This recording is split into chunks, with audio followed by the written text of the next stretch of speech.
Macbeth and Lady Macbeth have a very weird and unique marriage. And what I mean by that is, unlike the married couples from other Shakespeare plays I've read, they are they talk to each other. They're very affectionate. What I mean by that is, um, from Caesar and Brutus and Leontes, they denied their wives domestic intimacy. They don't speak to them. They don't tell them what they're thinking of, their frustrations or what they're going through. Macbeth, when he first get the prophecy of that him being a king, he immediately writes Lady Macbeth, while in other plays the men don't express any news or anything that's bothering them to their wives. They're very distant with their wives.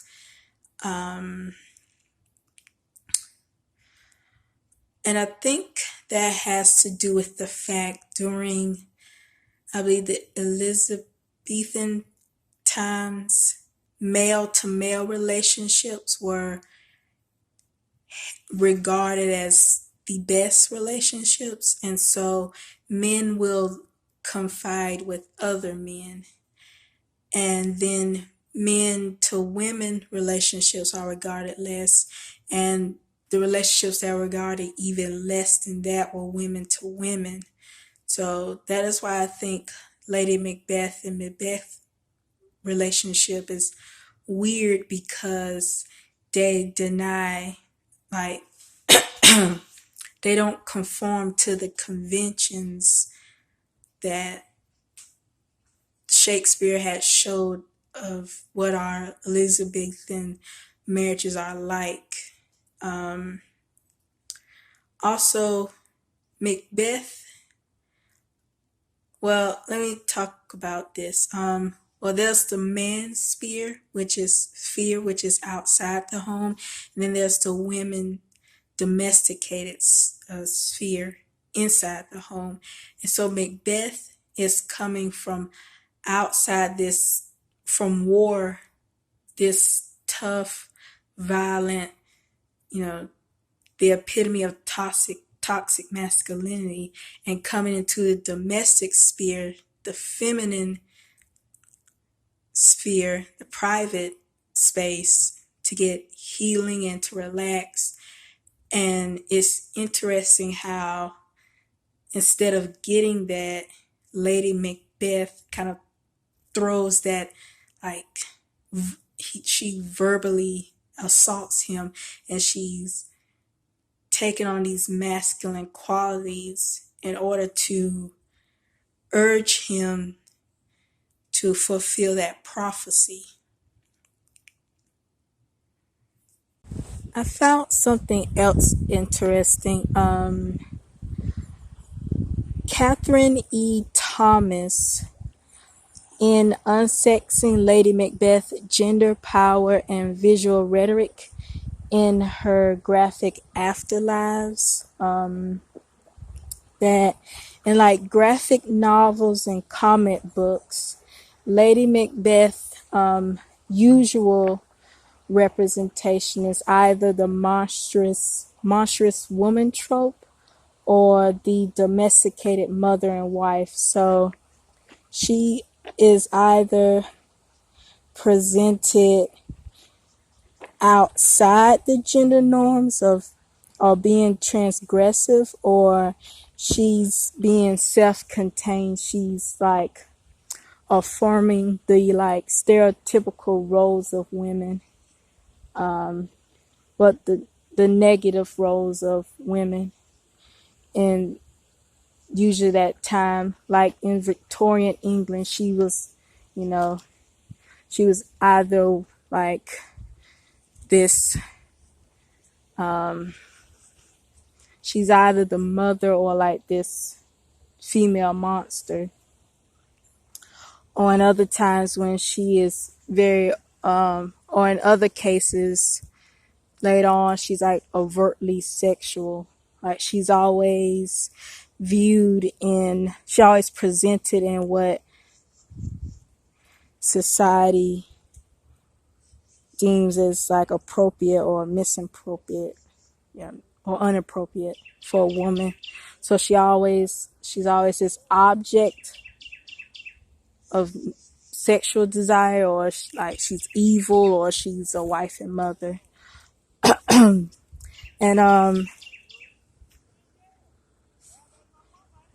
Thomas presents like an example of Lady Macbeth presented in like a more progressive way by Robert Diaz in his manga Shakespeare.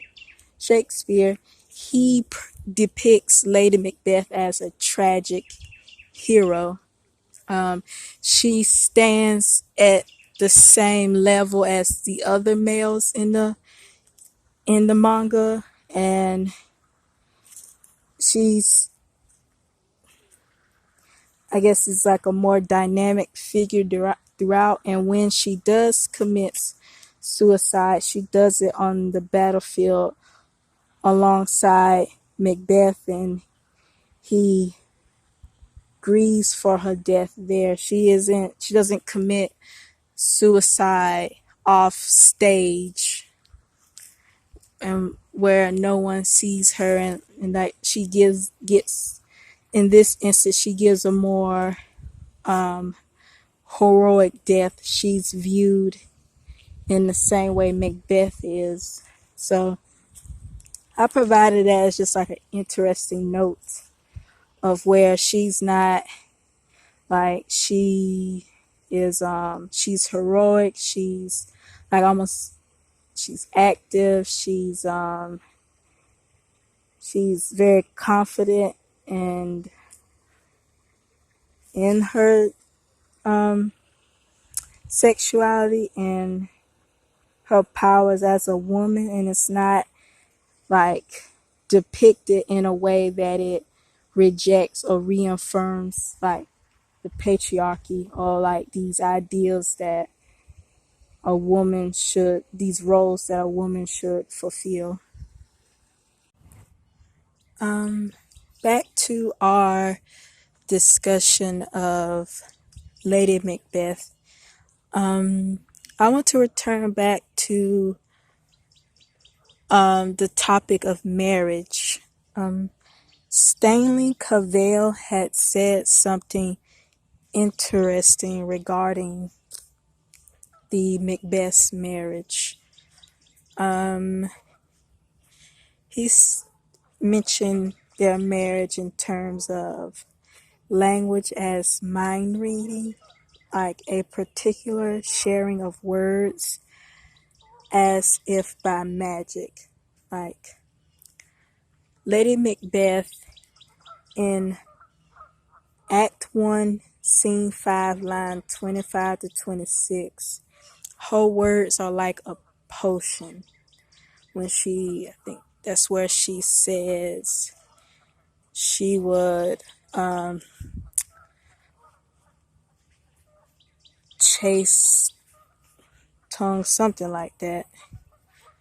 That she will steal she would chastise him with her valor tongue, I think. And that the production of words are associated with production and reception of blood. I think what I found interesting about Cavell's paper is that uttering words as mind reading is represented in the language of this marriage, in which each other pair says what the other already knows or has already said, or does not say something the other does not say, either assuming the other knows or keeping a pledge of silence.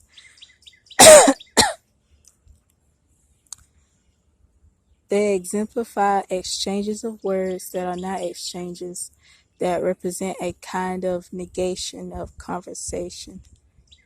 So he particularly is focused on what Macbeth and Lady Macbeth do not or not in good time say to or for one another. And he noted 3 areas where they are silent. When they plan to kill Duncan, they're the fact that they do not have children, and the relation of Lady Macbeth to the witches.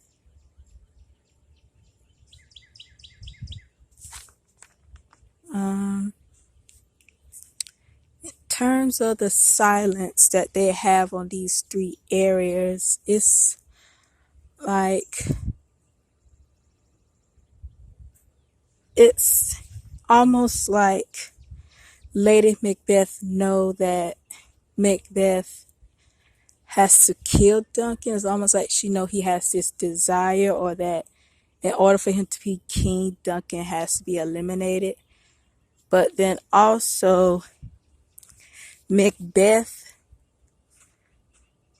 doesn't vocalize it, but when he first learns of the prophecy, he acts strange, which Banquo notes that he himself know that in order to be king, Duncan has to be eliminated.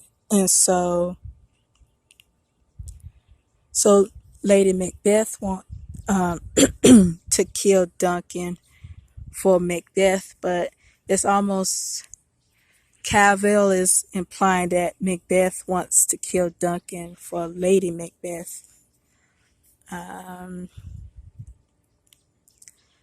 In terms of their childlessness, I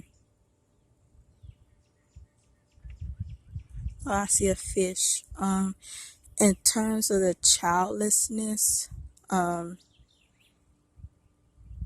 believe that Lady Macbeth has a fantasy of an infant, but she does imply that she may have given birth to a male child. Now doth unmake you. I have given suck, and know how tender 'tis to love the babe that milks me. I would, while it was smiling in my face, have plucked my nipple from his boneless gums and dashed the brains out, had I so sworn as you have done to this. If we should fail. And that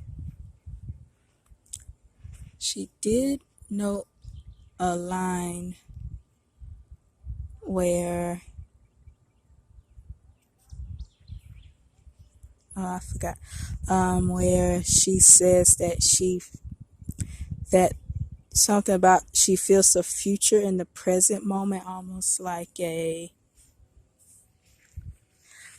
she's talking about pregnancy. And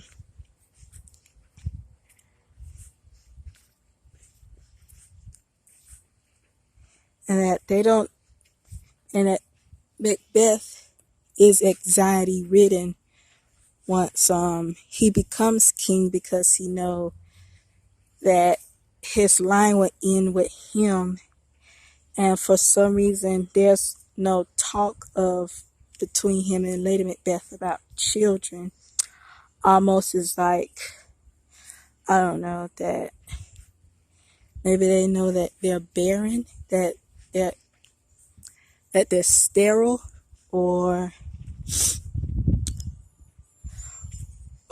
Cavell had mentioned that since Lady Macbeth is kind of associated with the witches, that having a child with Lady Macbeth is an unnatural child, a demon child. And so Macbeth has this, I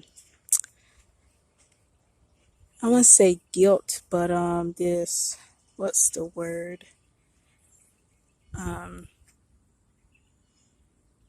that he knows that